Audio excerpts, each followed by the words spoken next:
A million times a million, completely shocked husbands said, "My life was perfect until one day this happened." Like them, I thought my life was perfect until one day it wasn't. I'm Blake Ramsey. At 31, I was a happy and contented person. At this stage of life, everything was going well. I had a great job doing space projects for a division of a large aerospace company called Space Conquest, and I was making good money. We were working on a NASA contract to develop the next generation of manned spacecraft after SpaceX Dragon and Boeing Starliner. It was supposed to be a winged spacecraft that landed like an airplane. Unlike the space shuttle, it was intended only for passengers. There were 8 of them. It is a bit like the Air Force's X-37B, only bigger. Like the X-37B, it would land entirely under automatic control, without any pilot input. My part of the project involved an evacuation system. In case of failure, each crew member would eject in their own pressurized capsule. Exit can be initiated during any phase of flight, launch, and ascent, as well as at any time during atmospheric re-entry. It was a space engineer's dream job. I had a wonderful wife of 7 years named Tracy and 3 beautiful children, a 7-year-old boy named Tyler, and 6-year-old twin girls named Beth and Emily. My wife and children were the center of my life, and I tried my best to ensure that my work did not interfere with my time with my family. My parents were alive and in good health, as were Tracy's parents. Both sets of parents lived an hour away, doted on their grandchildren, and visited us whenever they could. In addition, Tracy's married sister Lucy lived nearby. Tracy and I had a 4-bedroom house in an upper-middle-class neighborhood with great neighbors. Tyler had his own room while the twins shared a room. We left the 4th bedroom for guests. After all, every girl will need her own bedroom. When that time comes, we will finish the basement and turn it into an apartment. I met my wonderful wife Tracy while in graduate school in college. Between my bachelor's degree and my master's degree, I served 4 years in the Marine Corps to qualify for veterans' educational benefits. She was younger, and we quickly fell in love. We got married a month after graduation.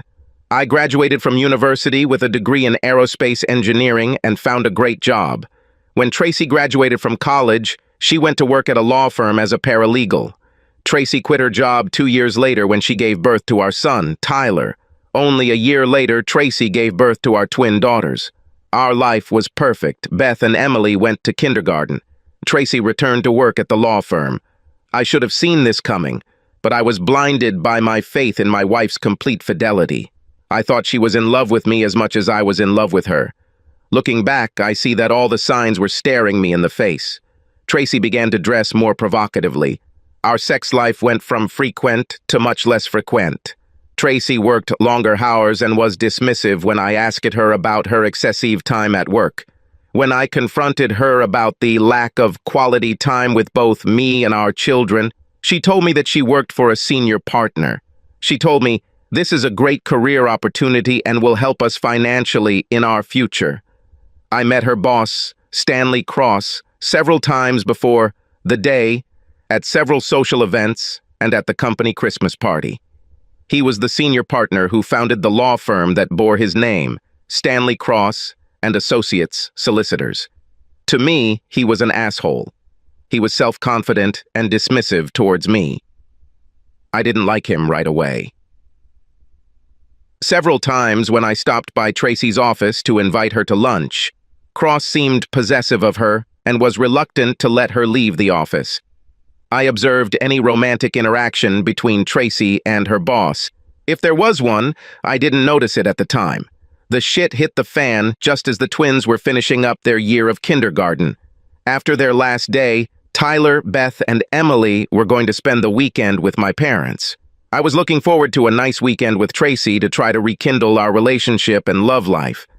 I picked up the kids from school and dropped them off at my parents' house before returning home for what I had planned to be a nice dinner and a movie alone with Tracy. Tracy was coming down the stairs when I entered the kitchen. She wore a short black cocktail dress with a plunging neckline that showed off her large breasts. She was wearing black high heels. Her hair was loose around her shoulders, curled to perfection. She made up for a night out on the town. She looked extremely sexy. "Wow, baby, you look sexy." If you had told me that we were going out, I would have rushed home faster. Give me a few minutes to wash up and change, and I'll be ready to leave. Where are we going? A grin appeared on Tracy's face that didn't suit her. She emphasized we, don't go out anywhere. However, she emphasized the I, am going out, but not with you.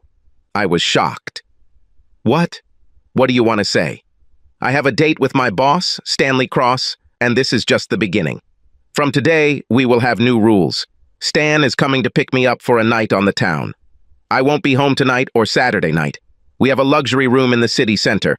I'll be back sometime on Sunday afternoon. What the hell are you talking about? I yelled. You need to calm down and accept this. This is exactly how it will be. I'm leaving and will be home on Sunday afternoon. Bullshit! If you think I'm going to put up with this, you're crazy. If you walk out that door, don't plan on coming back. No, Blake, I'll go home to our house. We will remain husband and wife, and I will still live here, just like you. You have to understand that I still love you, but I need a little more. If you insist on making this difficult, then you will be the one who won't live here anymore. It would be a shame for the father of our children to be penniless and in prison. Now you need to sit next to me and let me tell you about the changes that have taken place that you will have to adapt to. I want to do this the easy way before Stan gets here in about 30 minutes. If he has to explain something to you, you will like it even less. I answered, if this asshole is here in 30 minutes, he's going to get his ass kicked in 31 minutes.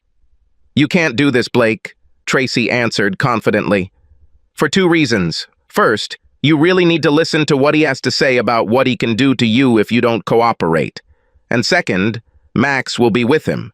Max is his driver and bodyguard. He's big and mean and has no sense of humor. If you touch Stan, you'll end up in the hospital. I suddenly had a feeling I hadn't had since I was a Marine in the Middle East. At first, I didn't recognize him, but then it dawned on me. I had been ambushed. On the one hand, my wife, and on the other, Stanley Cross will appear soon. I'll be in their crossfire. They seem to have the advantage of pre-planning and surprise, and I don't know how to protect myself yet. I pushed Tracy out of the way and started up the stairs. Where are you going? Tracy asked anxiously. We need to talk. I'm going to wash up and change clothes. I'll be down in 5 minutes. As a Marine in the Middle East, I was ambushed 3 times.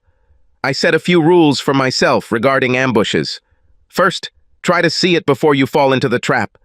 In today's case of Tracy and Stanley Cross, I didn't see this coming. Second rule, hide immediately. That's exactly what I did as I walked out of the living room and into the temporary safety of my bedroom. The third rule was, come up with a plan to get yourself and your people out. I needed a plan. I quickly came up with one. First, I changed from my suit to casual pants and a sporty pullover shirt with a chest pocket. Then I set my iPhone to record and tucked it into my chest pocket. Then I walked to my dressing room and knelt down where my boots lay on an old chest. Stenciled across the top was, Captain B.C. Ramsey, United States Marine Corps. I swept all the shoes off the top of the footlocker and felt for the key I had taped to the back. I opened the chest and immediately memories of my years of service came flooding back to me when I saw my old uniform. A fleeting thought reminded me that I knew I could still fit my entire uniform comfortably, even after putting it away for storage. Under the uniform there were several folders with documents, and under them, a box with my medals, awards for 2 terms of combat duty in the Middle East. I opened the box briefly, but I was there for something else. Beneath the box of medals was the prize I was looking for, Betsy, my Marine Corps 9mm Beretta. My gun came in a plastic box with a fabric lining and 2 clips of 9 bullets each. Officially, I was not allowed to keep it, but an accident in the quartermaster system when I was discharged allowed me to do so. This particular gun had special meaning to me. He saved my life several times in battle. As I inserted the clip into the pen, I heard Tracy at the bottom of the stairs shout, "Get your ass over here, Blake, or you'll be sorry." I answered, "I'll come down now. Bring me a beer." I tucked the gun into my belt mid-back and pulled a knit shirt over it. If you weren't looking for it, it would go unnoticed. As I was leaving the bedroom, I pulled my cell phone out of my shirt pocket, turned it on to record, then put it back in my pocket, and the camera lens just showed up over the edge of the pocket. I wanted to know exactly what was on Tracy's mind, and what plans she and this idiot had for me. I decided to apply some of the interrogation techniques I learned in the Marines as part of my training. I was going to be as non-confrontational as possible and encourage her to speak up and explain how she perceived the situation. When I got to the living room, I found Tracy sitting at the dining table with a glass of white wine in front of her and a cold beer for me. "It's time," she warned me. "We need to get some things out of the way before Stan gets here." "It looks like you have something to say, Tracy," I said. "Tell me about this new reality that I must accept." "First of all, I want you to remember that I love you more than anything in the world, and I have a family with you, and I want to grow old and die in your arms." "I really don't want to hurt your feelings, honey," she began, before I interrupted her. "No more terms of endearment, Tracy." "I'm not expensive or cute. Just call me Blake and I'll call you Tracy." Tracy seemed offended by my lack of affection, but she continued, "Again, I don't want to hurt your feelings, but circumstances have changed since tonight. And you have to accept the change. Otherwise, you should know that Stan and I have become very close since he made me his personal assistant. Yes, I mean sex. We've been dating for almost 7 months now. He started flirting with me shortly after I returned to my job as a secretary. Then we introduced the custom of drinking coffee together during breaks. When he made me his executive secretary, we spent a lot more time together, and his flirting became more like seduction. It was easy to understand what he wanted, and I was flattered that such a powerful and important person was interested in me. One day after work, when I was in his office, he made his move. His charisma, combined with his physical attractiveness and well-built body, were too much for me. I liked it so much that I immediately realized that I was not going to give it up. "Apparently, you haven't thought twice about being an adulteress or cuckolding me," I said. Tracy replied, "Sorry, Blake, but that's just how it is. But that doesn't mean I don't love you. You are still the man I want to spend the rest of my life with." I took a sip of beer and said, "Good luck with that. Tell me, Tracy," I continued, "why, after 7 months of successfully deceiving and lying to me, have you now decided to open up? Apparently, you could continue like this for many years, even without my knowledge. Until then, Blake, we both decided we were tired of it. We wanted to be open enough to enjoy our relationship to the fullest. This meant that we wanted to sleep together all night, go out in public and travel together as lovers. The only way to do this is to introduce you to the lifestyle we want." I took another sip of beer and said, "Again, good luck making that happen." No, Blake." Tracy leaned forward and tried to take my hands in hers. "There will be no divorce. We're going to stay married. You just have to accept the fact that Stan and I will be seeing each other a lot from now on. I will sleep over at his place at least 1 or 2 nights a week. Sometimes we'll go on weekend vacations together, and sometimes I might go on a long vacation with him to Europe or the Caribbean or something. Plus, as his secretary, I will be able to travel with Stan for work and meet many important people. I will attend all his business meetings and be his companion at social events, such as dinners at the homes of his influential friends. At this time, you will have to wait for me and look after the children. Stan will increase my salary. It will be good for us. Think about the benefits. Think about all the things we can afford. Vacation, college education for our children. We can finally renovate the lake cabin like we've always wanted." I answered, "Do you think I would want any of these things to be paid for with money earned by a prostitute from Stanley's company?" "I am not like that," Tracy answered angrily. "I am a valuable asset to the company. I am the confidant Stan needs when he runs his law firm. Sex is part of the business of a powerful, influential man. I am proud that such a great man allowed me to become his mistress, and you should be proud too. Plus, this relationship probably won't last forever. I'm guessing it will last 2 years or 3 at the most. Then everything will be the same as before. I will be your faithful wife again, and we will enjoy our wonderful family together for the next 50 years. Besides, you should know that Stan wants to be your friend. He believes that I can be shared as long as he gets what he wants from the agreement and you meet his demands. He knows I love you and I will still want you to make love to me. Stan even said you could have sex with me sometimes. There will just be some conditions. Since he will be visiting us here in our home from time to time, he really wants to become a friend of the family, maybe even be considered an attentive uncle to our children. I was inwardly furious, but maintained my relatively calm demeanor. I stated adamantly, "This bastard will never see or talk to my children, never. Do you understand me clearly?" And then it dawned on me and I had to ask, why does this asshole want to be around my family? Doesn't he have his own family? Tracy replied, Stan is married to a beautiful young lady who is almost 20 years younger than him. She comes from a very noble family. In many ways, it was a marriage of convenience, but unfortunately, she is infertile and cannot have children. Maybe this asshole should adopt someone and stay away from other people's marriages, I said. Stan really wants to have his own children, at least one. He wants to have a blood heir to whom he will someday pass on his legal practice. He would prefer a son, but a daughter would also be acceptable. Ideally, he would like to have both. Then why doesn't this idiot use a surrogate? Then he could have as many children as he wanted, I reasoned.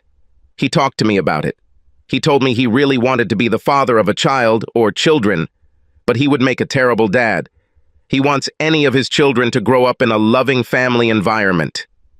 Tracy lowered her head as she spoke. Oh God, I can't wait to hear that, I said, getting even angrier because I was amazed at what Tracy was saying. Then I realized what Tracy was talking about. He wants to impregnate you, doesn't he? And then he wants me to become a daddy for his illegitimate child. It wouldn't be an illegitimate child, Tracy said categorically. I would be with my child and I would love it, and so would you, because you love me. And the child would have the last name Cross. Stan would pay us a lot of money to raise his child, and he would cover all the expenses until his son or daughter graduated from college. Oh my gosh, are you pregnant already? I asked. No, she replied, but he wants me to stop taking the pills in a few months. I told him I wanted you to be aware of the new relationship before we did it.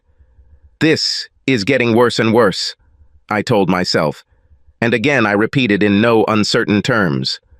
Good luck making that happen. Tracy was angry. Stop talking like that, she demanded. I know you don't take it well right now, Blake, but as time passes, we hope you'll change your mind. I was taken aback by her comments. Just as I stood up to face her, the doorbell rang. Tracy ran to the door, letting her boss in. Crossing the threshold, he grabbed her with one arm around the waist. This is getting worse and worse, I told myself again. How did he take it? Cross asked Tracy. Not very good. I think you need to explain the consequences of non-compliance, she said. I heard him answer, Then we'll move on to plan B, shock and awe. Stan was an impressive man. I was 5'11". He was a few inches taller and a little chubby. I wondered why Tracy was so taken with his physique. I believe his long, wavy, graying hair gave him the appearance of a distinguished man. He looked confident in his black three-piece suit and had an air of authority. His appearance and sharp voice suited the courtroom well. He came right up to me, even entered my personal space. Mr. Ramsey, I think we need to talk. Should I talk? I need to kick your ass. You could try, and by the look of you, I could get a couple of good hits in before my driver comes in here and kicks your ass. You'll be in jail by evening, so sit down. I looked out the door and saw a large man standing on my doorstep. I wasn't scared, but I wanted to hear what he had to say, so I muttered something and sat down. Okay, now we can talk like civilized people. When your wife agreed to become my personal assistant, she took on other responsibilities. Yes, I'm talking about sex. I've been enjoying your wife for the past 6 months, but we're tired of hiding. The two of you will be in a new relationship. As my personal assistant, she will provide me with professional and personal services as needed. Mr. Ramsey, You will still be Tracy's husband. Your role as a husband and father will not change, with one exception. I will take care of Tracy's sexual needs. Most of the time, these needs will be taken care of at the hotel or office, but sometimes when you are not home, we will have to use your bed. You bastard! Why do you think I'll put up with this? I'll divorce her cheating ass before I put up with all this crap. Mr. Ramsey, such conversations are unproductive. Don't forget what I do. I am a top lawyer with the credentials of the largest law firm in this city. If you try to divorce her, you will be punished. I don't just mean divorce. Of course, in a divorce, we will take everything from you and force you to pay her alimony and child support while she continues to sleep with me. Your wonderful little son and twin daughters that you cherish so much. You won't see them very often, if at all. You see, you'll be charged with child molestation. You will go to jail for a long time and never see your children again. I'm sure your company will fire you right away. Plus, your family and friends will disown you. I sat stunned, not knowing what to say. I had no idea that Tracy and this idiot were willing to go to such lengths to promote their open connections. Stan continued, "Don't do anything stupid. If you try to tell my wife, all the hell I just explained to you will fall on your head, plus a visit from my driver and his friends, after which you will probably not be able to walk, much less lie, with a woman. If you try to just leave town, my private investigators will track you down, so be a good boy and just accept this new relationship. Your wife is a wonderful helper." I turned to Tracy and asked, "Would you really do this to me?" She answered, "I wouldn't want to, Blake, and I won't have to as long as you play by our rules. After a while, you will see that this will become the new normal and you will not resist it." Still stunned, I watched as my wife and this idiot walked towards the door. He grabbed her bag and was almost out the door when I interrupted them. "Before you go, asshole, I have a few things you should know." Annoyed and rolling his eyes in silent contempt, the asshole said, "What's the matter, and hurry up?" I began. "After I've had a couple of stiff drinks and celebrated the death of my marriage, I'm going to call your wife and tell her everything you don't want her to hear." Then I turned to Tracy. "Next, I'm going to call your sister Lucy and tell her the same thing. I'll let her tell your parents." Stan wasn't sure he heard me correctly because it went against everything he was used to when trying to commit extortion. "What you said?" he asked, menacingly. Without repeating myself, I continued. "Early Saturday morning, I'm going to call a locksmith and change all the locks." Now Tracy listened in amazement and tried to understand what was happening. "After the locks are changed, I'm going to walk a block to Kate's house and invite her over for dinner, dancing, and drinks. I never told you, but she flirted shamelessly with me, starting just a few months after her husband died. She may be a little older than me and doesn't have the movie star face like you, but she has the body of a goddess. She even modeled one of her bikinis for me. Just an hour ago, I wouldn't have thought about leaving you, Tracy. But things have changed, haven't they?" Tracy put on an offended expression and muttered, stuttering, "Blake, you can't do this." I continued. "When you two come back on Sunday afternoon, you'll find all of Tracy's things in the middle of the front yard. This includes everything she owns, all her clothes, shoes, personal items, makeup, jewelry, and even our wedding album. And they will be in plastic garbage bags. You should probably make arrangements to pick them up before Monday morning at 4 a.m. because that's when the automatic sprinklers come on." Now Stan was starting to seethe. He blushed and clenched his fists because he couldn't believe that all the threats he made to me were useless. A pained expression appeared on Tracy's face, and lastly, I was ready to finish my joke. "I'm going to make an appointment with a divorce lawyer on Monday morning. Not only will I file for divorce for adultery, but I will also name you, Stanley, as a co-defendant. In addition, I am going to file a lawsuit against you for alienation of affection and another lawsuit against your firm for violating your company's fraternization policy. I'm guessing a big company like yours has one, and even if these two lawsuits are dismissed, as is likely, they will publicly embarrass you and your firm and humiliate you in the eyes of your peers." This asshole was furious. He threw the bag with his things against the wall and walked towards me, again invading my personal space. He poked me hard in the chest with 2 fingers. It took all my self-control not to respond in kind. "Listen, cuckold," he began. "You obviously have no idea who you're dealing with or how ruthless I can be with someone I want to crush. I'm Stanley Cross. I run the largest law firm in the area. I can legally gut you in 1 day. By the time Tracy and I get to our hotel, you'll be arrested on any number of charges. You think that if you are innocent, you can fight me. You cannot. I have been practicing law in this state for 30 years. I know most of the senior police officials personally, and I am friends with many of the attorneys in the DA's office. In fact, I even slept with a few of them. Most judges in this city are either indebted to me or know that I have dirt on them. Even the politicians are on my side because I have often helped them get elected one way or another. Stanley was on a roll, and I didn't want to stop him. If you go out tomorrow night with your friend Kate, the police will stop you and they will find a reason to search your car. There is a high probability that they will find some illegal substances. The morality department will receive information that you have prohibited children's videos on your computer. And this is just the beginning. How long and how much will it cost you to fight these charges? You won't be able to find a lawyer anywhere who would be willing to speak out against me. You'll never get your life back. In the meantime, I will still have your wife. Do you understand, cuckold?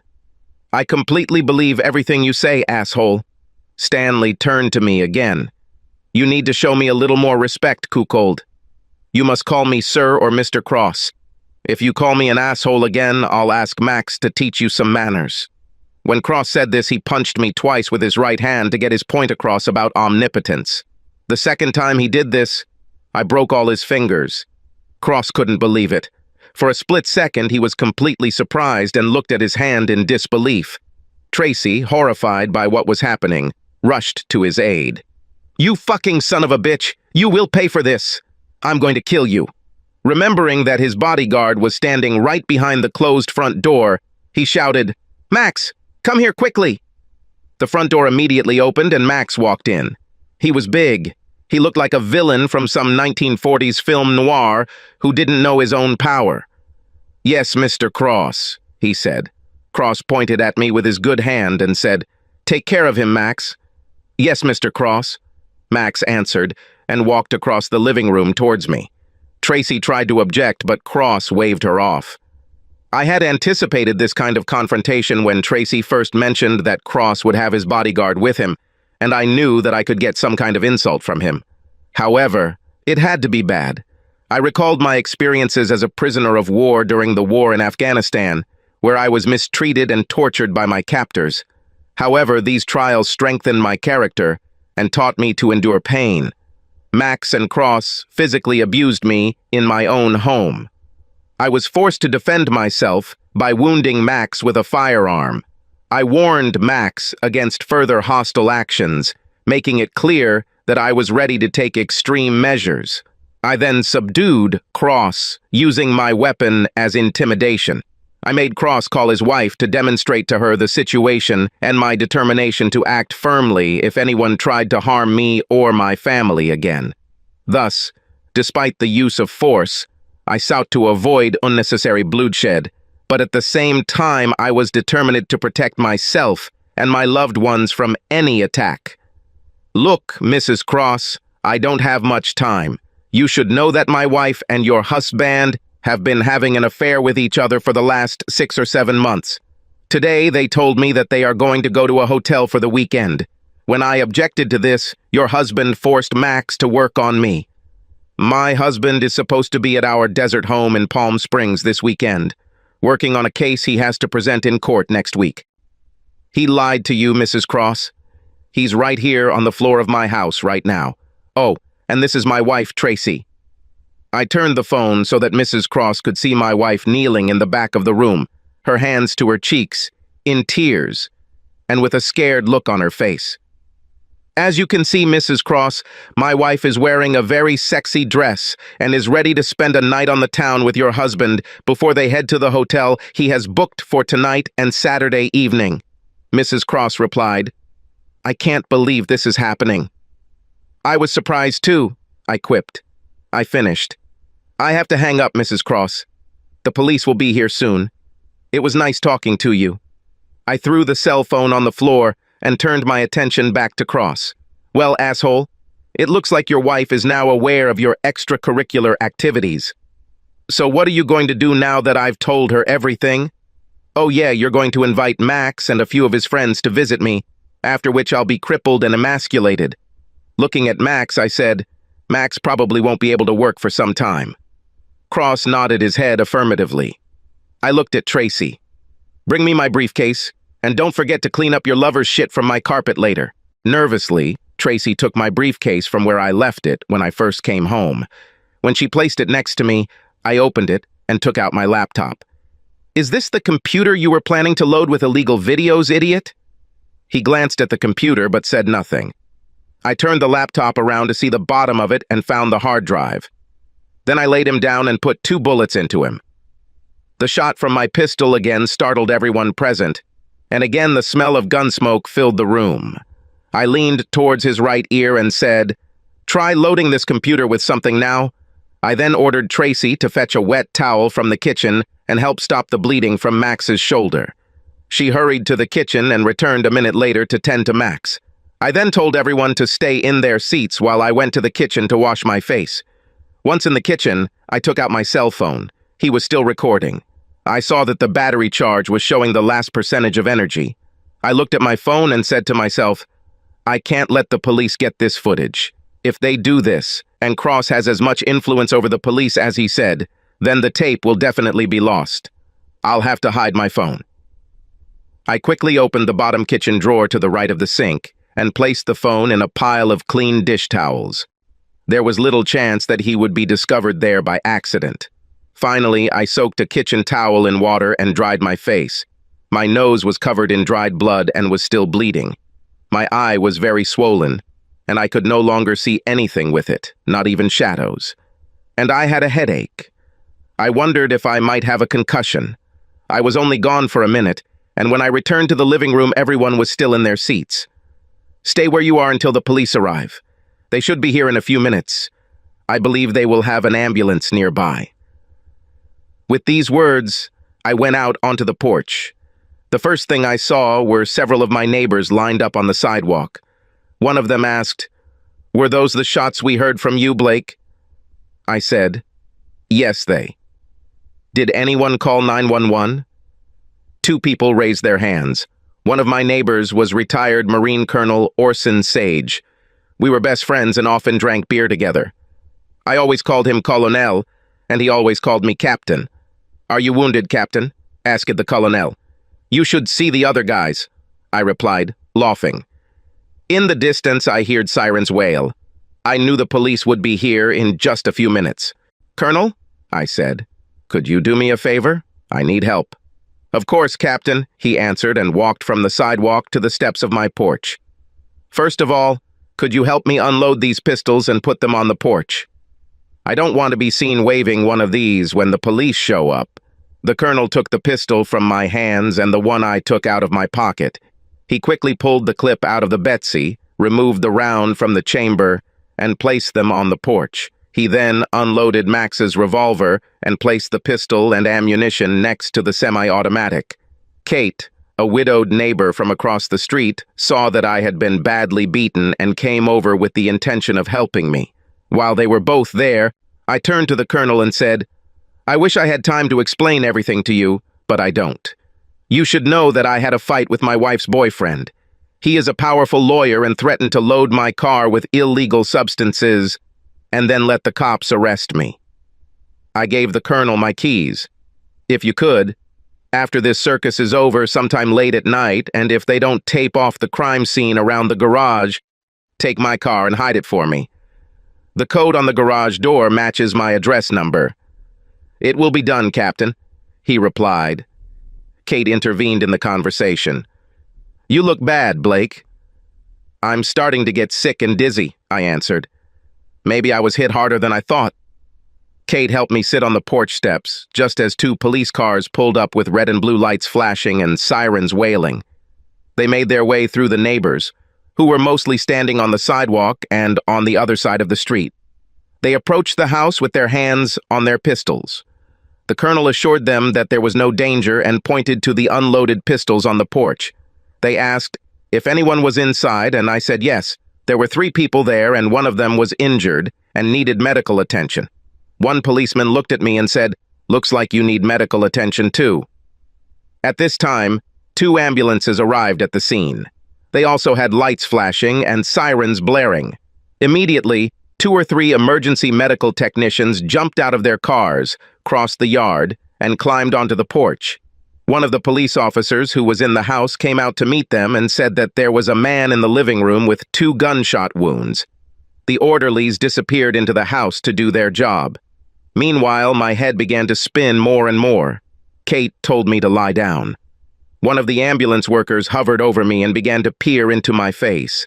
I told him that I thought my right forearm was broken. Sometime later, I was semi-conscious when the paramedics wheeled Max out on a stretcher. I vaguely remember seeing Cross being helped to the ambulance with his coat wrapped around his waist. Tracy was then escorted out of the house and led to a police car by a female officer.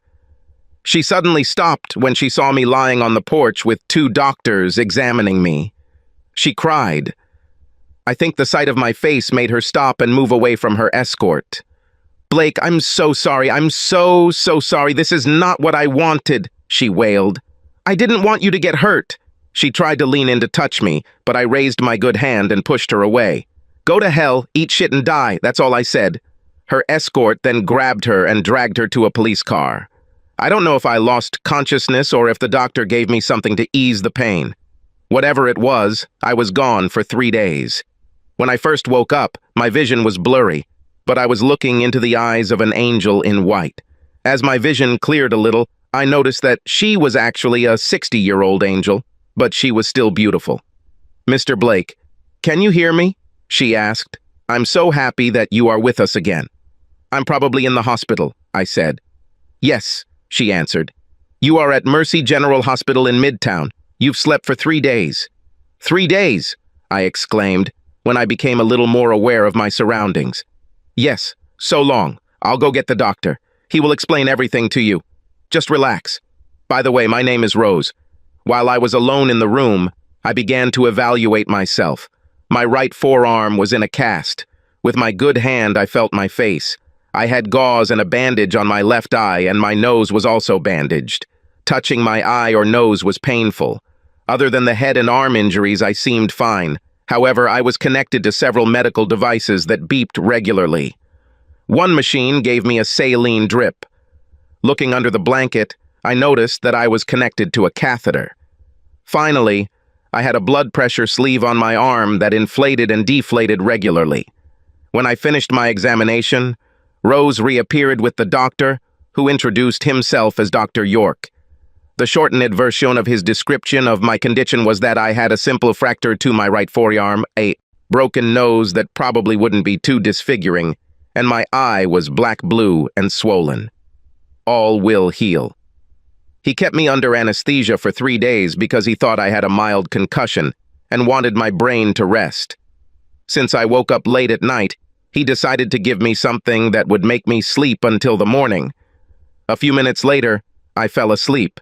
When I woke up in the morning, a surprise awaited me. My left wrist was handcuffed to the bed rail. "What a devil!" I exclaimed when I realized what it was. "Relax, Mr. Ramsey," said the voice.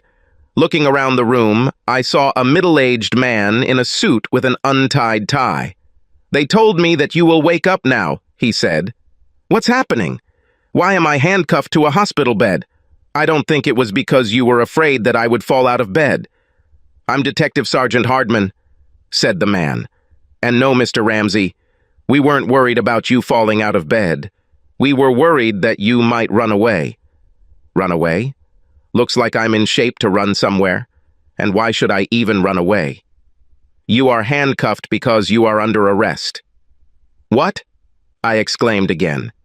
"Yes, you are under arrest for assault with intent to murder, assault with a deadly weapon, assault with intent to cause great bodily harm, spousal abuse, and several lesser charges such as unlawful use of a firearm. Later today, after you have been examined by a doctor, You will be moved to a secure room on the 3rd floor. At this time, your handcuffs will be removed." "And where did all these accusations come from?" I demanded an answer. "The original complaint was filed by Mr. Stanley Cross on behalf of himself, Mr. Max Angel, and your wife, Tracy Ramsey. I should have guessed," I told myself. "Before we continue," said the detective, "I must read you your rights." The detective obediently read me my rights and left the room. A few minutes later, Rose came into my room. She was silent while she collected my statistics. "Did you know about this, Rose?" I asked, raised my hand and rattled the handcuffs. "Yes, Mr. Ramsey," she replied. "I am so sorry." "None of this is true, Rose. Trust me, and I'll invite you to dinner when this is all over." "I believe you. This better be a 5-star restaurant," she joked. A few hours later, Dr. York came to see me. Basically, he said that I would get better with time. He then told me that I would soon be moved to another ward and would have a different doctor. Shortly thereafter, Detective Hardman returned with several orderlies. I was wheeled up to the 3rd floor, past a uniformed policeman standing guard at the guarded entrance, and into a small private room. The handcuffs were removed as unnecessary since the room had a lock on the outside of the door, and I was again connected to the hospital machines. Before I left, the detective told me that in a few days, when I felt better, I would be charged over a closed channel, telecommunications, where I can declare my innocence. He asked me if I had a lawyer, and I said no. He said he would send a representative from the public defender's office for an initial interview, and I could decide what I wanted to do after that. In my free time, when I needed to think, I thought about how quickly my life took this turn. I mourned the loss of my wife and cried at night over the instant dissolution of my marriage. Then my thoughts turned to my children. Where were they? What are they being told? Who cares about them? I also wanted to know what the status of my job was. I was gone for 4 days without telling anyone. The doctors, nurses, and orderlies in the ward were unable to answer any of my questions. On the 5th day of my stay in the hospital, the public defender visited me. It was a young lawyer named Sam Wilton. He was familiar with my case as he understood it and had a lot of information for me. First of all, he announced the list of charges brought against me. In fact, these were the same ones that the detective described. I found it helpful to have a copy of the charges in writing. He then told me that I was to be arraigned at 10 a.m. the next day. He wanted to know how I wanted to act.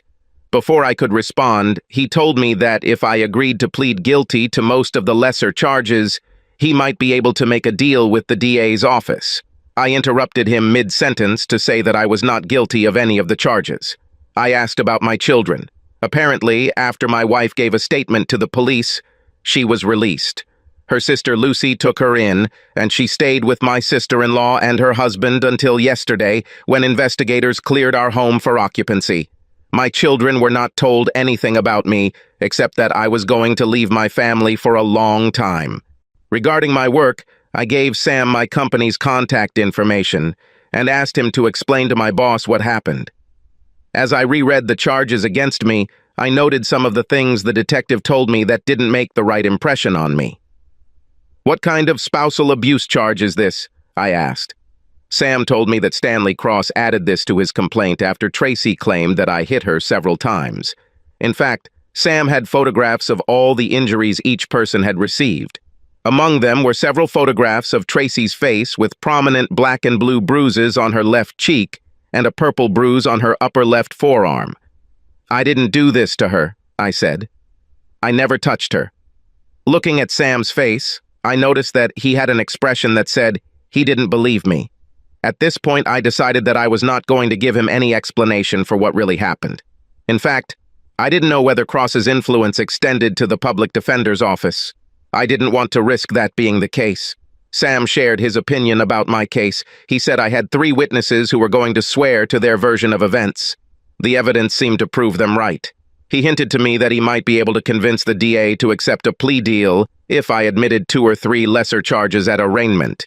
He said the DA would be happy to finish my case without expending much energy. But, he added, all 3 witnesses would still have filed civil charges against me if I had pleaded guilty. To be convicted of what I was accused of was unthinkable for me. If I am convicted of most of the charges in civil court, I could be screwed financially. There is no way I would consider a guilty plea or a plea bargain. "Sam," I said, "you must find me not guilty at my arraignment." "Okay, Mr. Ramsey," he replied, "but you should know that it will be a hell of a job to get bail for you after you are accused of shooting someone. Although you haven't admitted it, the evidence the DA has so far could quite easily prove you are the shooter. I appreciate everything you try to do for me, Sam. Judging by your tone, I would guess that you consider me most likely guilty. However, it is not."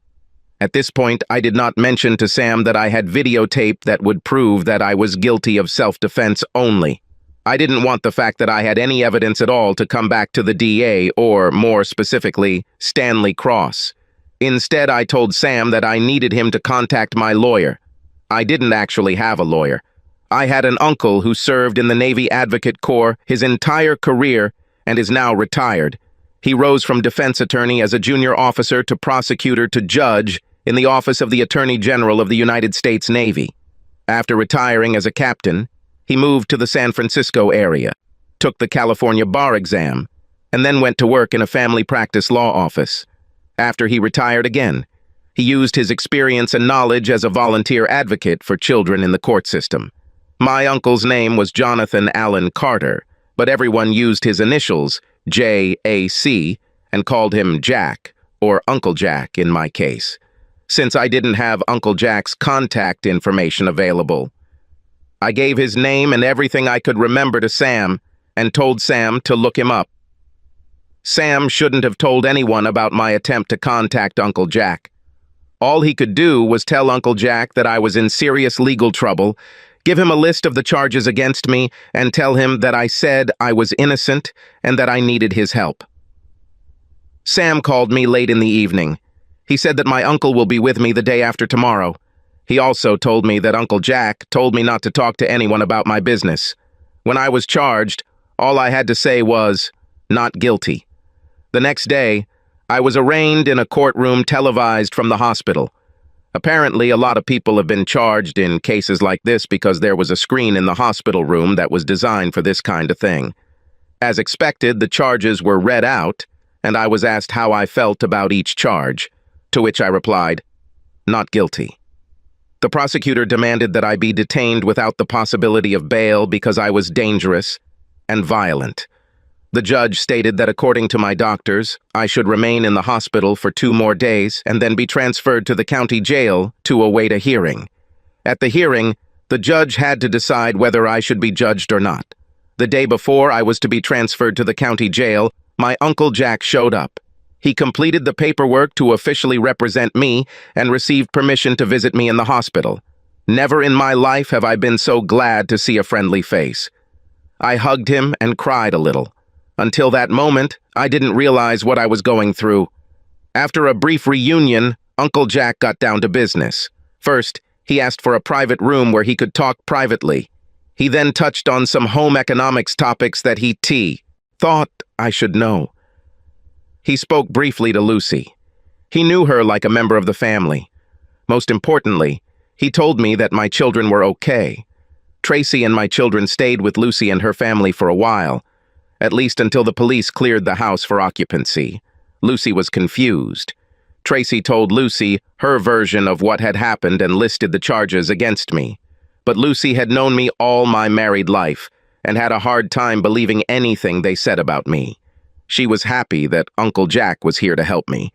Then Uncle Jack wanted to know what exactly happened to get me to where I was.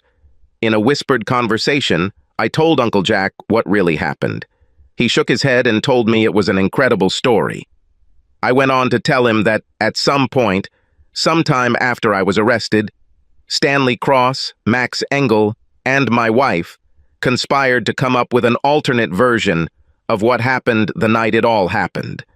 In an even more animated whispered conversation, I told Uncle Jack that I had a video of everything that happened on my iPhone.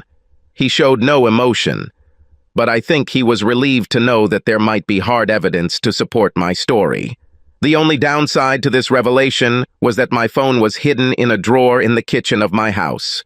Uncle Jack assured me that he would be my guardian angel throughout the entire ordeal. He told me that my only job now is to get better. In the meantime, he was going to review the case against me in detail and develop a strategy for my defense. He was also going to see if he could arrange bail for me. I had to sit quietly for a few days, and he would come back to me. I asked him to ask about my children, if possible. He assured me that he seemed to have a good relationship with Lucy and would work through her in this regard. I was discharged from the city hospital and transferred to the city prison. I haven't heard from Uncle Jack for 3 days. Finally, I was taken to the judge. Uncle Jack was there. Apparently, Uncle Jack convinced the judge that I deserved bail. However, I must be under house arrest. During his absence, Uncle Jack rented a townhouse in a gated community. This was to be my new place of residence. Uncle Jack also stayed there. I couldn't leave the small area of the gated community. Uncle Jack had a few tricks up his sleeve. He didn't tell me what it was, at least not until they somehow worked. He hired a private detective agency to help him and had them work on several leads. The big problem was getting my cell phone out of its hiding place in the kitchen drawer. I was sure I couldn't do this as I had a restraining order requiring me to stay away from my home, my wife, and my children. Uncle Jack would never think of breaking into a house to take a phone. He knew that he would find a way sooner or later, but the opportunity had not yet presented itself. Meanwhile, Uncle Jack set up a new cell phone account for himself and me, so at least I had someone to call if needed. One person I called was my neighbor, a colonel. I told him about my status and position. He said there were some things going on in the house that I might like to know about.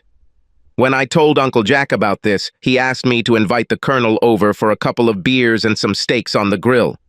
The colonel told us that one night, about a week after the incident and before the house was returned to Tracy, he heard his German shepherd, Semper, barking at something outside. From his front window, he looked across the street into my driveway and noticed 2 men in dark clothing surreptitiously shining a flashlight on the front garage door. He called 911 to report a possible break-in. He then quickly got dressed and, with the dog by his side and an aluminum bat in his hand, crossed the street to confront the intruders. The intruders did not see or hear him approach before he stood behind them, and they tried to pick the garage door lock. "You chose the wrong area to rob," he said. When the robbers turned around, the colonel took their photograph. They were wearing hoods, which would prove to any potential skeptics that they were, in fact, intruders. The would-be bandits jumped back at first, but immediately realized that the colonel was alone. "You better get out of here, old man," one of them said, and took a threatening step towards him. The colonel's shepherd dog was not easy to see in the darkness, but the bandits heard its threatening growl as it stood between the colonel and the bad guys and bared its teeth. In addition, the colonel raised his bat and stood in the position of a batter, preparing to hit the pitched ball. The second of the 2 thieves said, "Let's get out of here." They then retreated down the driveway and into a black SUV parked a few houses down the block. The colonel followed them outside and watched them drive away. He noted that the license plate was hidden. A few minutes later, a police car arrived and the colonel was already waiting for them. They noticed there was crime scene tape on the doors of the house. He gave the officers a brief description of the event, and after searching the premises for half an hour, they wrote a report and left. I remembered that Cross had threatened to plant illegal substances in my car and then stop me and search me on some anonymous tip or on his instructions, because he was so influential in the police, as he claimed. Therefore, I was happy that the colonel moved my car to a safe place, unknown to my wife. As if that story wasn't enough, the colonel had another. Just 2 days after Tracy was allowed back into the house, the colonel noticed a black SUV parked in front of my house. As he continued to watch, he noticed 2 men talking to Tracy in front of the open garage door. Judging by her hand gestures, Tracy was pointing to the empty box where my car was usually parked. After several minutes of lively discussion, Tracy and her guests entered the house. The men left after about 45 minutes. However, they did not leave before the colonel copied the license plate of the black SUV they were driving.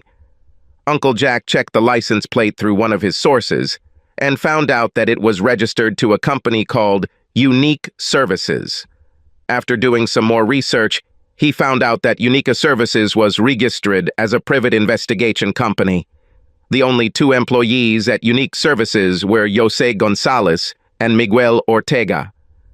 A little more research revealed that both of them were police officers in different cities. Jose was asked to resign after being questioned about the theft of police evidence storage. Miguel was fired for falsifying arrest reports. Moreover, the law firm of Stanley Cross was listed as a client of Unique Services. It has now become a priority to retrieve my mobile phone from the kitchen of my house. Uncle Jack was going to do it. His plan was to call Tracy and ask her if he could come and talk to her directly and informally about the situation. He explained that he wanted to help me and her at the same time by dropping most of the charges and resolving a number of issues that would improve the situation for everyone involved.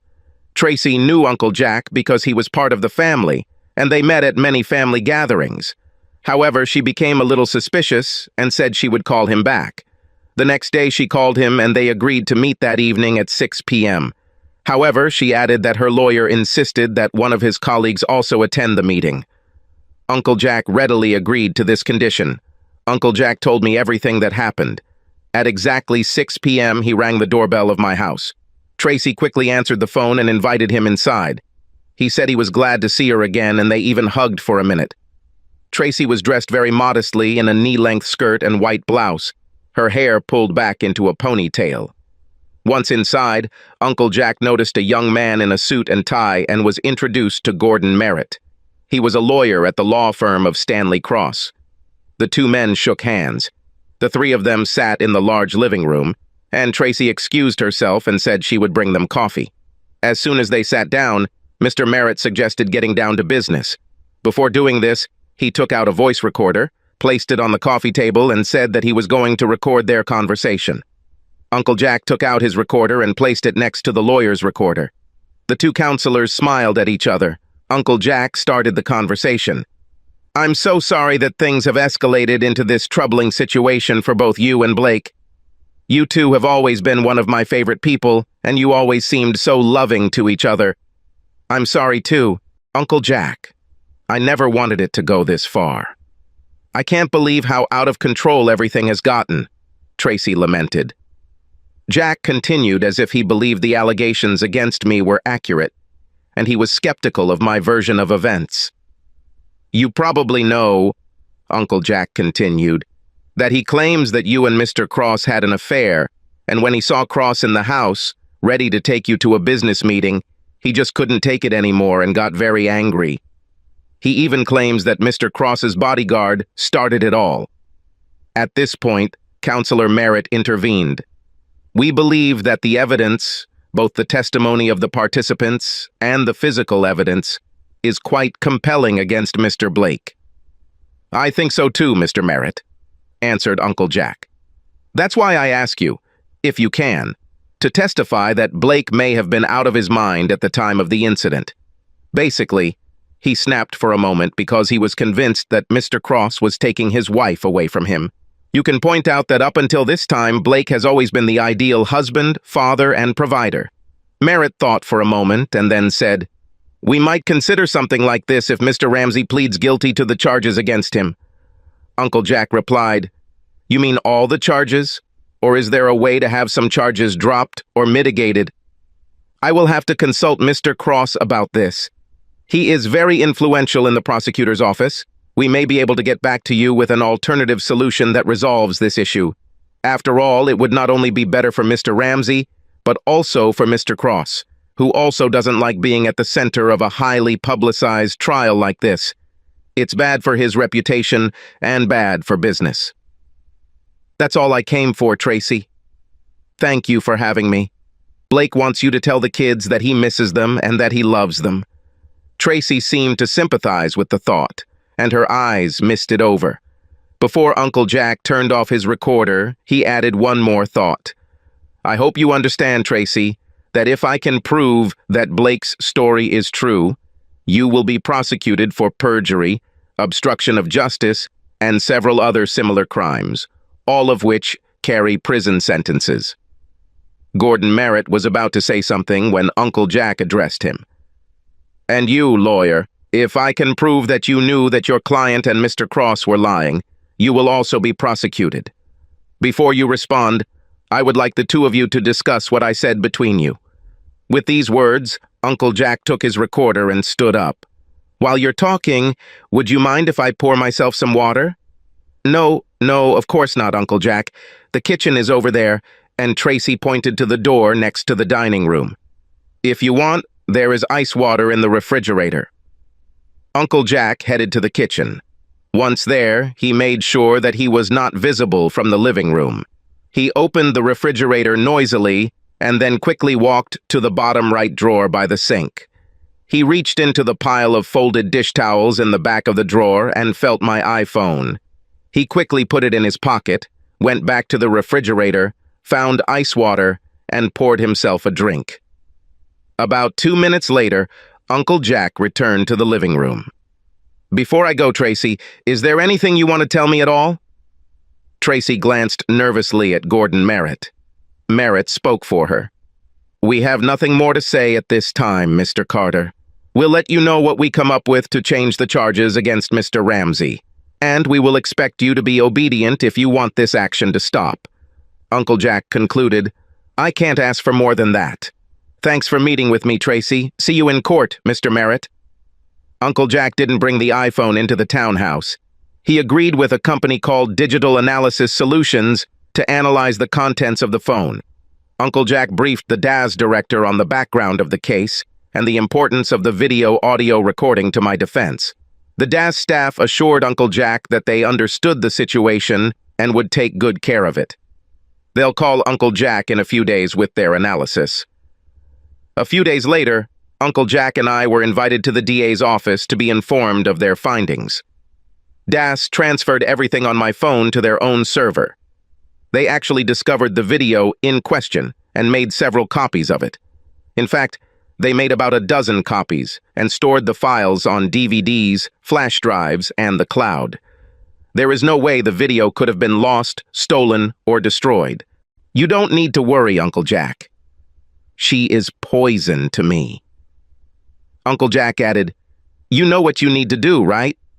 "Yes, Uncle Jack, I know," I answered.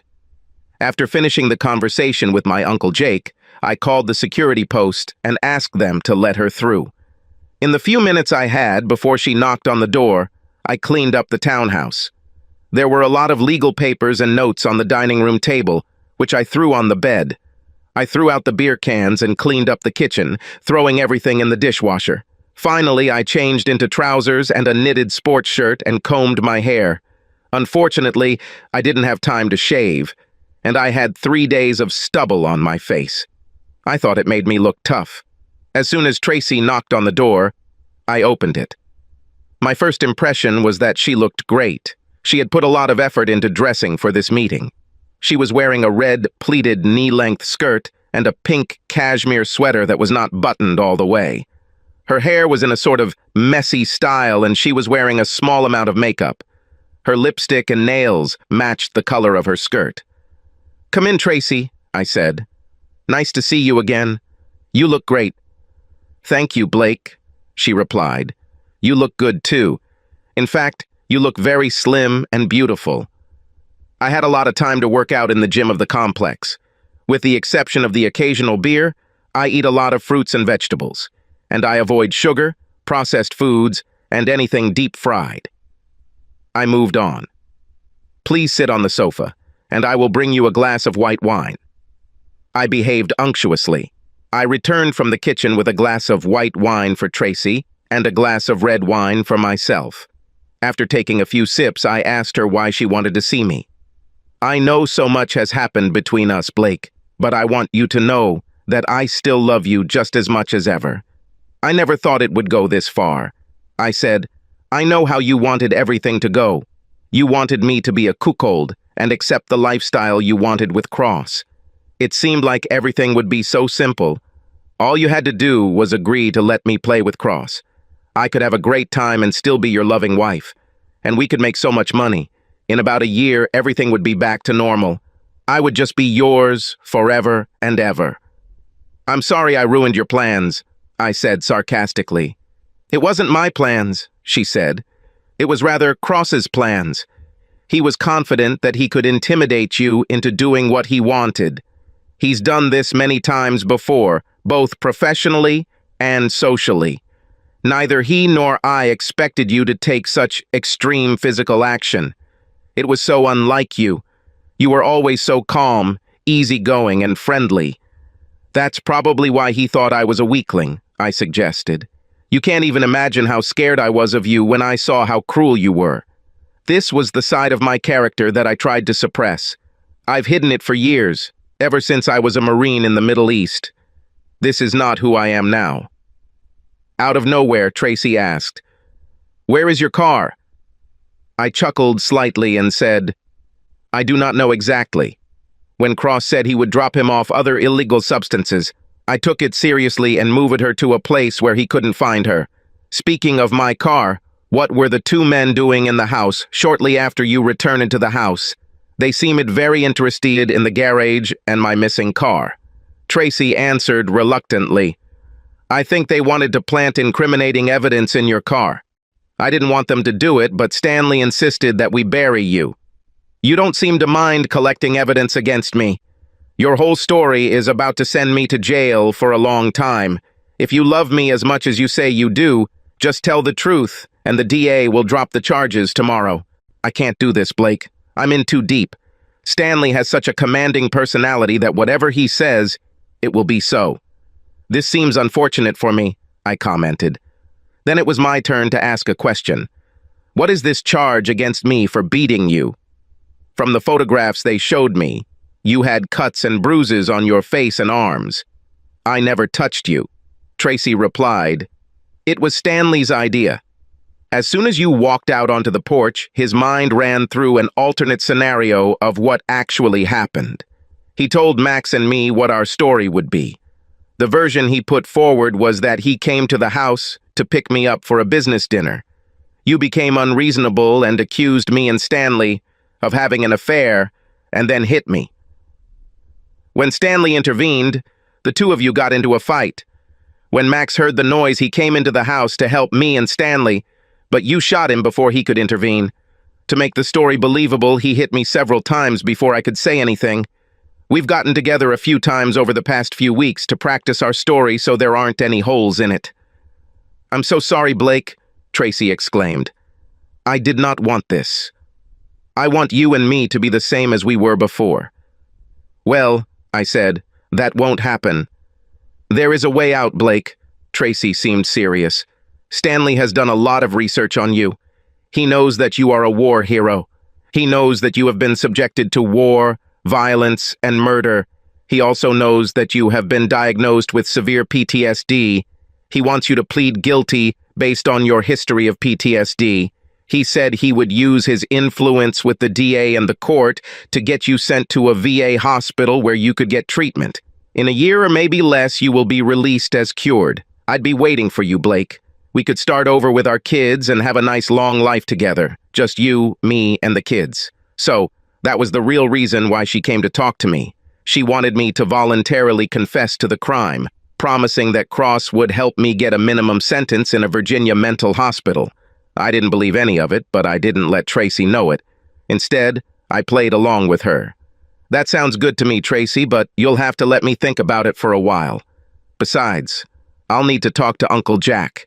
I think he could go for it too. He seems to have so little evidence to help me compared to you, Cross, and Max. Please do this for yourself, Blake, Tracy added. Do it for yourself, me and the children. In a few years it will seem like it never happened. It will just be a bump in the road. I doubt it, I said. You slept with another man for months. You wanted me to be a willing cuckold for your boss.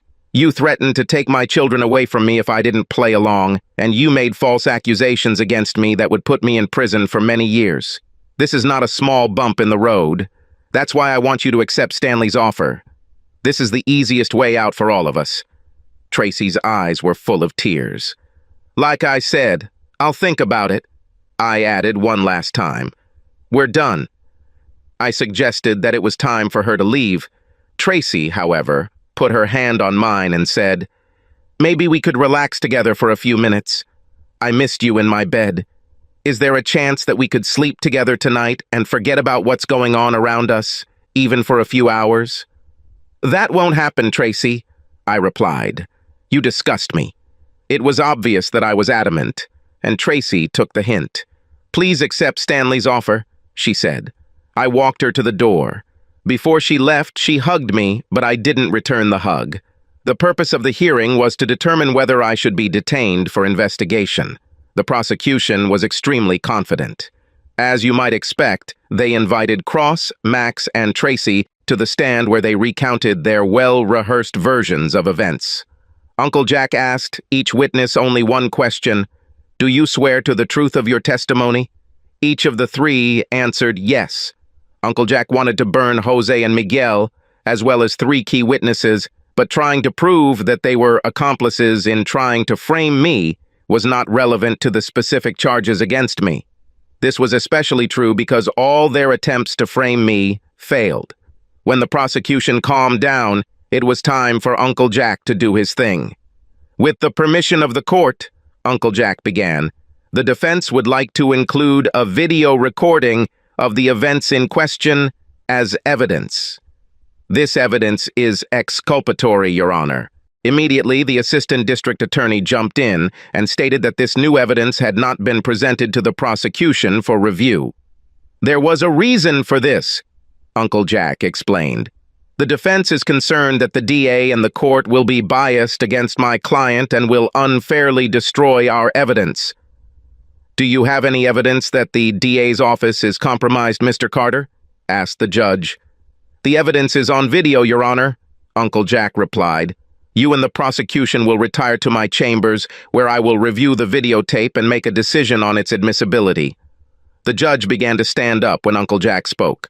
"No, Your Honor, we won't do that." "Why not?" asked the judge. He was starting to get angry that someone had disobeyed him in his court. "Because, Your Honor, the defense does not believe that the court is completely impartial, and we will not take any chances if you decide to suppress our evidence." "Are you accusing the court of corruption, Mr. Carter?" "Perhaps the court is corrupt, Your Honor." "Can you prove your statement, Mr. Carter? Or is this proof also on video?" "In fact, it is so, Your Honor. However, I can give you an example of what I mean if you answer me a few questions." "Let me get this straight, Mr. Carter. You think you can prove that this court is biased against your client by asking me a few questions?" "This is right?" "Yes, Your Honor," said Uncle Jack. "Okay, Mr. Carter, ask your questions. However, if you cannot prove your point, we will listen to the recording in my office, and I will make a decision on its admissibility." "I will agree with that, Your Honor, but you should know that if this video is found to be inadmissible for purposes of this trial and my client is convicted on the evidence 3 witnesses for the prosecution, I will publish this video on news stations and on the internet, no matter what the court decides. Additionally, the evidence in this video is such that your integrity will be questioned for not releasing it in court." "I feel threatened, Mr. Carter," the judge said. Without waiting for the judge to get even angrier, Uncle Jack asked, "Your eldest son is studying, isn't it, Your Honor? He goes to the Air Force Academy, right?" "Yes," answered the judge. "He is a freshman. Appointments to the Air Force Academy are very competitive, aren't they?" The judge replied, "Yes. First, your son should have approached your district's congressman or senator. After this, he had a civil service exam scheduled. Based on the results of this examination, he was nominated along with 9 other young people. He was sent to a nearby Air Force base where he underwent a medical examination, a physical fitness test, and tests on his pilot and navigator abilities. In addition, he had to pass an entrance test to test his learning ability. Is all this correct, Your Honor?" "Yes," answered the judge. "He was an excellent student in high school and signed up for the swim team every year." "It is clear that you are very proud of him, Your Honor." "State your point of view, Mr. Carter," the judge said. Your son's application package also contained 3 letters of recommendation, correct? That's right, Mr. Carter. Who were these letters from, Your Honor? Let's see. One was from his swimming coach and the other was from his math teacher. Who wrote the 3rd letter, Your Honor? The judge was silent for a minute, but finally spoke. Mr. Stanley Cross wrote my son a recommendation for admission to the Air Force Academy. Mr. Cross must have known your son very well, unless he wrote a letter full of lies, said Uncle Jack. My son worked in Mr. Cross's office during his 2nd and 3rd summer breaks from high school. He wants to become a lawyer someday. So, Mr. Cross is a family friend? He is an acquaintance of mine, more than a family friend, and my professional partner in some of the legal organizations to which I belong. So now, Your Honor, you can imagine how the defense views your impartiality in this matter? Uncle Jack concluded his questioning. The judge answered him. You have put me in a situation that calls into question my personal integrity, Counselor. Let me assure you that whatever connection I have or have with Mr. Cross will have no bearing on my decision-making process, but you've made it a matter of perception. The judge sat silently for a minute, and then looked up and said, Play your video, Counselor. Uncle Jack motioned for the bailiff to dim the courtroom lights and lower the 2 large projection screens on either side of the judge's bench. Uncle Jack looked at me and said, Showtime, Blake. He pressed the enter button, and the video began to play. The entire event unfolded for the judge, the prosecution, and the spectators in the courtroom. At that moment in the video, Cross threatened me and said, I personally know most of the senior police officials. I'm friends with a lot of the lawyers in the DA's office. In fact, I even slept with several of them. Came a loud sigh from the prosecution bench. The assistant district attorney lowered her head to the table and began to sob. We all watched her for a few seconds until she put the documents in her briefcase, stood up, and hurried out of the courtroom, still crying. Uncle Jack continued watching the video. Cross, Max, and Tracy all stood up together and tried to quietly leave the courtroom, but were easily spotted. The judge told them in no uncertain terms to remain seated. The remaining assistant district attorneys watched the video to the end. The chief prosecutor quickly stood up when the video ended. It was clear that he wanted to take a break, but before he could ask for it, Uncle Jack said, I have another video. Without waiting for permission, Uncle Jack queued up a second video and explained how it had been filmed 2 weeks earlier, while my wife was visiting me at my townhouse. He then pressed enter, and the video began to play. Tracy understood the meaning of the video. On it, she confessed to everything that Cross tried to do to me. She screamed, Blake, how could you do this to me? After the video played for a few minutes, Cross also realized how terrible it was. You stupid bitch! You stupid, stupid bitch! You let him record you. What were you thinking? He asked with rage. Tracy never realized when she visited me that I had set up my iPhone to record everything she said. The phone lay on the coffee table in front of her, hidden by books and papers. I turned it on just before I opened the door to let her in. In fact, the DA's office did request a recess to evaluate new evidence. Uncle Jack gave them copies of the videos on DVDs. The trial was adjourned until the next morning. When the court sat the next morning, 3 prosecution witnesses were conspicuously absent. This time, instead of an acting district attorney, the actual county district attorney sat at the prosecution table. The judge gave him the opportunity to speak first. I'll be brief, Your Honor, he began. First, all charges against Mr. Ramsey have been dropped. We believe he acted in self-defense when he took action against Mr. Cross and Mr. Angel. It was quite tough self-defense, but it was self-defense.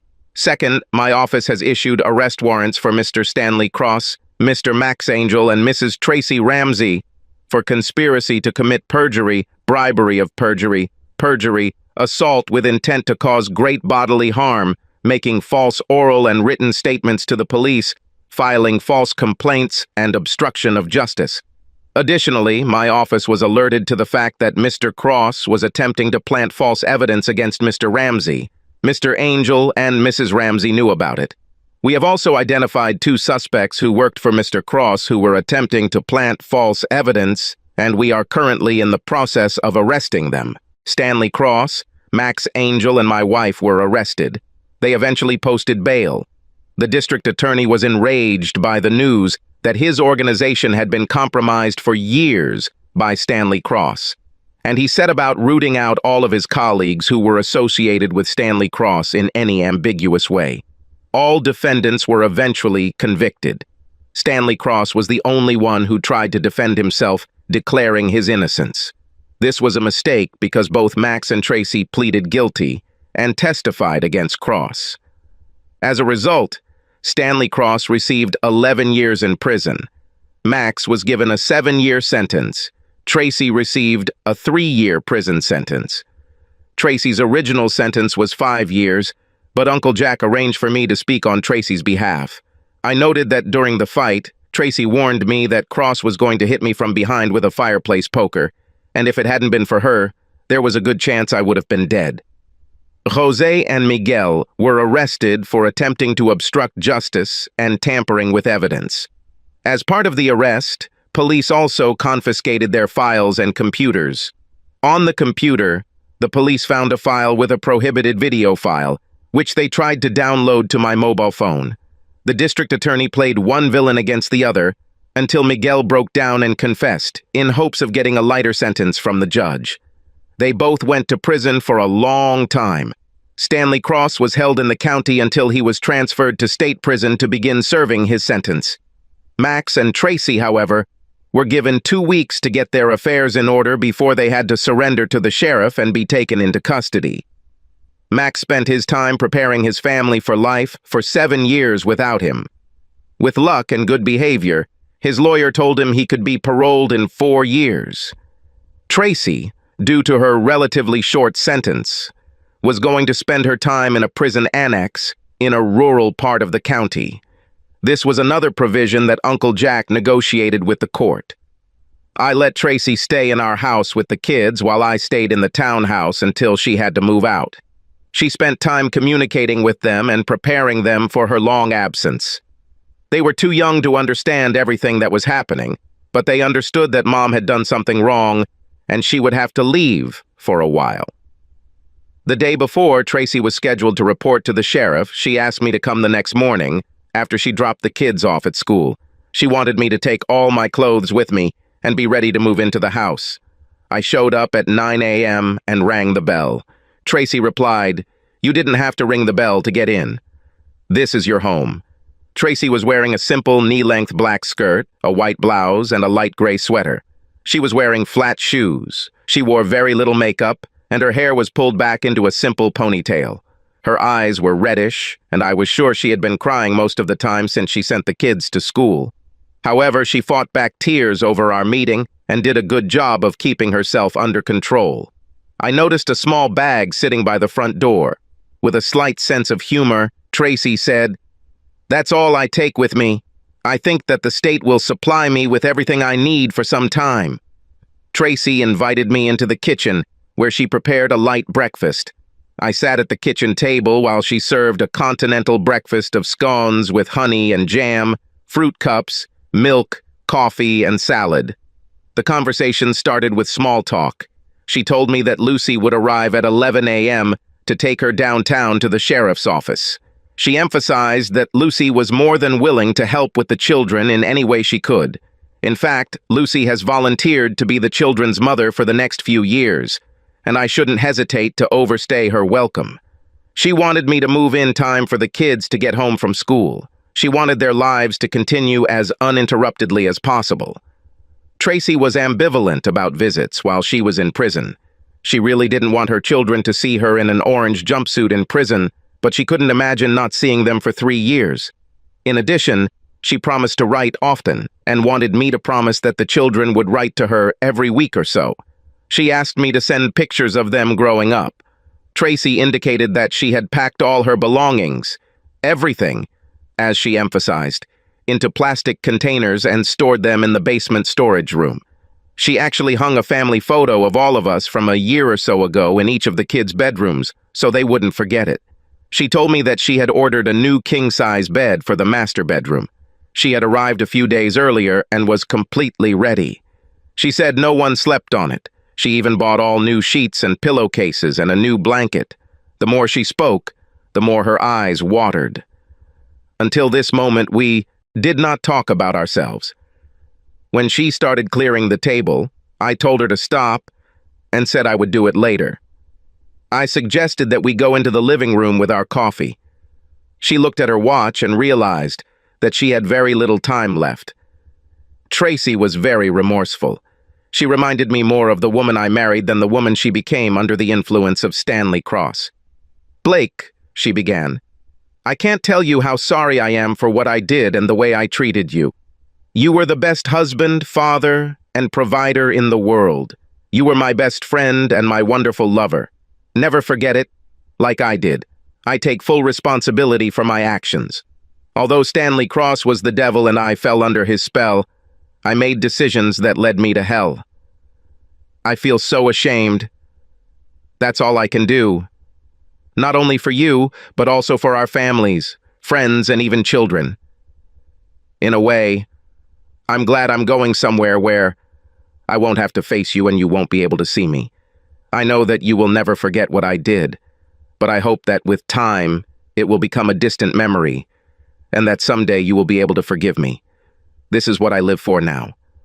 Tracy finished what she wanted to tell me. She held back her tears long enough to stand up and ask me if I wanted more coffee. I stood in front of her. We stood face to face as I placed my hands on her shoulders and pulled her towards me in a hug. Her arms wrapped around me and hugged me very tightly, and she began to cry. We held each other for an unknown number of minutes. Her crying turned into intermittent sobs and then just sobs. She finally stopped talking and seemed content to just hug me tightly. We remained in this position until we heard a car horn outside. "It must be Lucy," Tracy said. I asked her to honk the horn rather than approach the door, and now I need to go. She pushed me away, wiped the tears from her face, and picked up her sweater and suitcase. As she opened the door to leave, she turned and said, "I love you, Blake." I stood in the doorway as Tracy walked up to Lucy's car. Lucy waved at me without smiling, and I waved back. A few minutes later, they were out of sight. I spent the rest of the morning moving my things back into the house. About 2 hours later in the afternoon, Lucy called and asked if I needed anything. I didn't want to be alone, so I asked her to come over. Plus, we probably had a lot to discuss about our roles in raising my children. In the end, the children and I got used to living without their mother. I was essentially a single father. Thus, I was dedicated to the well-being of Tyler, Beth, and Emily. Lucy was a great help and truly became a role model mother to the children. Lucy and I both decided to give Tracy about a month to get used to her new surroundings before we went with her. Lucy went first and took the children. When they returned, they were enthusiastic about visiting Tracy, and Lucy said Tracy was overcome with emotion to see her children again. Lucy explained that it was not as traumatic as we thought because the women's section of the prison had a day room where female prisoners could meet their children or other loved ones. The day room was a large area, furnished sofas, tables, and toys for the youngest children. Prisoners were allowed to wear civilian clothing such as dresses, skirts, and sweaters rather than prison uniforms. There was even an enclosed area outside the day room with picnic tables where the family could enjoy a family-friendly meal together. The first time I came, I was pleasantly surprised to see how casual the welcome area was, and I was happy that Tracy could introduce herself to her children in such an environment. I visited Tracy during her 3rd month of imprisonment. She was glad to see me. And surprisingly, I was glad to see her. Her attitude was upbeat and positive, especially when we were with the children. In private, she again expressed deep remorse for what she had tried to do to me and told me that she would never forgive herself and would not expect me to ever forgive her. During one of our visits, Tracy's friend came to the table and introduced herself. Tracy explained that her friend's name was Candy, and she also had small children visiting her. At one point, Candy called Tracy stupid, as if that were her nickname. After Candy left, Tracy explained that all her friends called her stupid. She said that when everyone found out that she had a wonderful husband, a happy home and loving children, and then she left it all for a dirty affair, they decided that she was the dumbest person in prison. That's why they called her a fool. She explained that the lifestyle she gave up was what most female prisoners dreamed of. A year passed, and thanks to her exemplary behavior, it became clear that Tracy could be paroled in just a year. Lucy and I thought we should start making long-term plans for Tracy's return. Uncle Jack suggested that based on Tracy's legal background, she might want to take some online courses to become a paralegal. Paralegals. There was a shortage of local law firms, and it would have been a well-paying profession if Tracy had been interested. She agreed and enrolled in online courses at the University of Virginia. Meanwhile, Lucy and I were making plans for Tracy's post-prison life arrangements. We found a small 2-bedroom townhouse with a garage nearby, close to the courthouse and nearby law offices in town. With only a moderate amount of investment, we purchased the place with the understanding that Tracy would eventually pay us back for our sponsorship of her home. The day she was released, Lucy went alone to pick her up because the paperwork and procedures were not conducive to a family event. When Lucy pulled up to Tracy's new house with a welcome home sign, Tracy began to sob. She was a complete wreck by the time she got out of the car. Her family came out to meet her. This included her parents, my parents, and, of course, the children. Even Uncle Jack and his wife were there. I kind of stayed in the background. The children showed her her new home, which was sparsely furnished with second-hand furniture. They took her to the back patio, where I was cooking barbecue and hamburgers. We served her a glass of wine and seated her in the VIP chair. The children served her a hamburger, potato salad, and beans. Eventually, Tracy stopped crying and adjusted to the happy situation. She expressed her gratitude to everyone for being so accepting of her despite what she had done. Nobody referred to the past. At one point, in a private conversation, Uncle Jack told her that he had several interviews scheduled for her at various law firms. He wanted her to write a resume and cover letter for potential employers. He also recommended one law firm in particular. It was a law firm with a family practice that he had contacted and thought would be interesting. Tracy was so grateful. After Tracy had settled in for a week or so, and after she had been hired by the law firm Uncle Jack had set her up with, she asked me to come to her house alone for dinner. I showed up with a bottle of wine. She hugged me when I walked through the door. Tracy made my favorite dinner, which was a simple meatloaf with casserole potatoes and peas. During dinner, we talked about everything except what she wanted to talk about. We talked about the children, about my work, about her work, and about the weather. After dinner, we moved into the living room, where Tracy turned on some melodious background music from the music channel on the TV. "I invited you tonight, Blake," she said, "because I wanted to talk about us. Or maybe I should talk about you and me. What will happen to you and me? It's so hard for me to imagine the future." I answered, "I don't have a crystal ball either, Tracy, but I think what's likely to happen is that we'll continue to raise our kids as a team. I think they need you as much as I think they need me. Frankly, having you home has taken a lot of weight off my shoulders. I now have a certain amount of free time that I didn't have before, and I think you'll also enjoy the free time you'll have without kids getting in the way all the time. Unlike you, I had a moderate social life. Nothing serious, but it was nice to go on a date, dinner, and a movie every now and then. Once you're more settled, I think you'll also enjoy a more active social life." Tracy chimed in. "Do you think you'll ever be interested in me on a regular basis again?" I answered, "If you mean, would I ever want to marry you again, the answer is no. Too much has happened to ever think about marrying you again. However, I have survived what happened in the past, and I look forward to being friends with you forever, without any advantages. But we will never be closer than we are now." Tracy looked down and a few tears appeared on her cheek. I knew it, but I had to try. I expect that over the next few years, I will become more social and date more seriously. Sooner or later, I will find another woman to love. She may be single, divorced, or widowed. She may or may not have children of her own. But I will meet someone and ask her to marry me, and I expect the same to happen to you. As you adjust more fully to your new life, you will eventually meet someone you can love, and this someone will ask you to marry him. This won't stop us from seeing each other often because we will always have children to tie us together. We will be together for birthdays, holidays, and maybe even vacations. There will be graduations and weddings in the future. This is the best we can hope for when it comes to being together. This is probably more than I deserve, Tracy said sadly. But I can be happy with this future. Before you go, I want you to know that I am forever grateful for the way you have treated me since I came home. I couldn't blame you if you avoided me completely and kept the kids away from me. But you didn't. You didn't do this because you are a wonderful person who loves your children. It makes me even more regretful that I did what I tried to do to you. When I opened the door to leave, I replied, "You may or may not have noticed it, Tracy, but I have forgiven you. I have no animosity towards you. In time, I hope you forgive yourself.